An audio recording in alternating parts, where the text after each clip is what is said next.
Hello everyone, ఇది Shivaratri night స్వామివారి కళ్యాణం నైట్ అంతా అంటే నెక్స్ట్ డే ఎర్లీ మార్నింగ్ వరకు జరుగుతూనే ఉంది.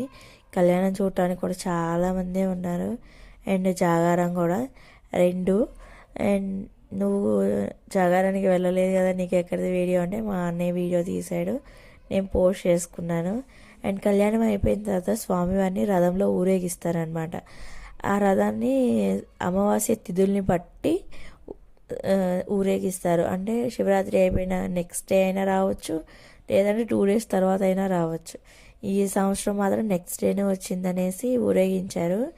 స్వామివారి రథాన్ని కూడా ఈవినింగ్ టైంలో 4:35 ఆ టైంలో ఊరేగిస్తారనమాట. అంటే మనుషులే, మన మగవాళ్ళే లాగుతారు తాడులేసి.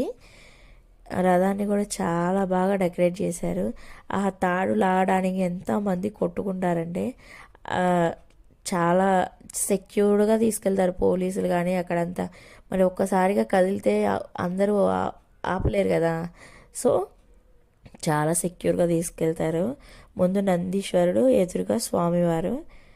అలా కొంచెం దూరం వెళ్ళేసి మళ్ళీ రిటర్న్ వెనక్కి వచ్చేస్తారు. చాలా బాగా జరిగింది. చూసారు ఎంత మంది వచ్చారో. Thank you for watching. Please like, share and subscribe my channel. Bye.